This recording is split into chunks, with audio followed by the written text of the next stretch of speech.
Dans l'épisode d'Un si grand soleil du vendredi 13 janvier, Cécile, Marie-Gaëlle Calle, part quelques jours à Paris dans le cadre de l'une de ses affaires, ce que Christophe, Hubert Benhamdine, avait totalement oublié. La juge estime que ce départ leur fera du bien et que cela permettra à son chéri de réfléchir à ce qu'il veut vraiment avec elle.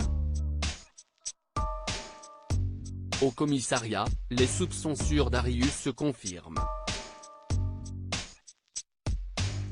Alex, Benjamin Bourgois, a fait des recherches à son sujet et de nombreux mystères l'entourent. Il y a 12 ans, alors qu'il était en instance de divorce et que sa femme allait le dépouiller, celle-ci a disparu et n'a jamais été retrouvée.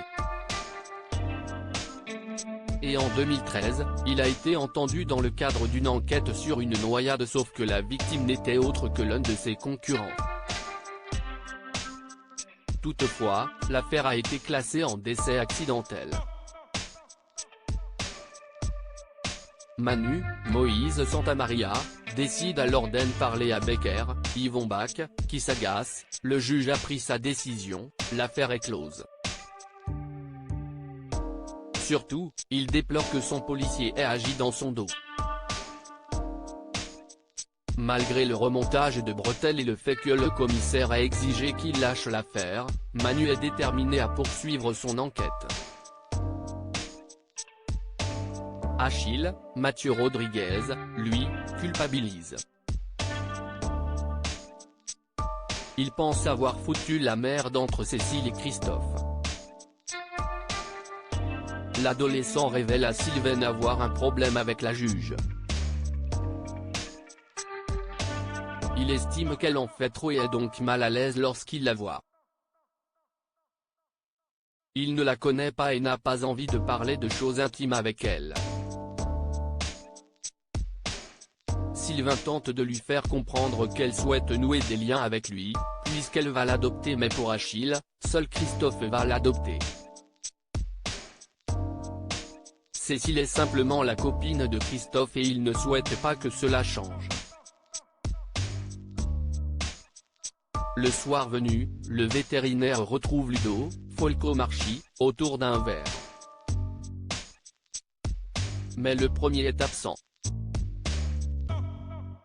Il justifie cela par le fait qu'il soit toujours perturbé d'avoir été contraint d'euthanasier Ziggy. Mais Ludo met sur le tapis les tensions qu'il traverse avec Cécile. Conscient que son ami est sur le point de tout gâcher, il l'incitait à se reprendre et à parler à sa compagne. Thaïs et Robin franchissent un cap. Vont-ils se mettre en couple? Au lycée, Robin, Lucas Ivoula, rejoint Thaïs, Lila Guiraud. Content de leur dernière sortie en tête-à-tête, il lui propose de réitérer. Ses parents n'étant pas là ce soir, il l'invite chez lui. L'adolescente accepte.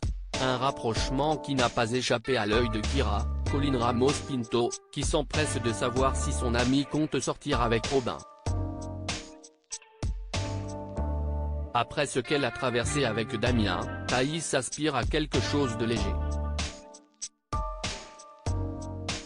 Dans le même temps, Louis, Sylvain Bocara, propose à Robin de se faire une partie de tennis ce soir suivie d'une soirée entre potes. Il a vraiment besoin de se changer les esprits, puisqu'il ne cesse de penser à Kira. Alors que Robin prétexte un dîner de famille, Louis insiste, à tel point que Robin finit par le rembarrer. Une fois à la maison, Robin propose à son invité de regarder un film, mais Thaïs a autre chose en tête. À la place, elle l'embrasse et les jeunes gens partagent une relation intime. Sauf que le père de Robin, le docteur Evan Cresson, n'est finalement pas de garde à l'hôpital. Alain, Frédéric Van Dendrich, a fini plus tôt et a pu prendre la relève. Evan rentre donc chez lui pour faire la surprise à son fils. sauf qu'il découvre Robin et Thaïs en pleine relation sexuelle. N'ayant pas fait un bruit, le père préfère s'éclipser et appelle sa femme. Il lui annonce qu'il va prendre une chambre d'hôtel car leur fils est en train de passer un cap dans sa vie.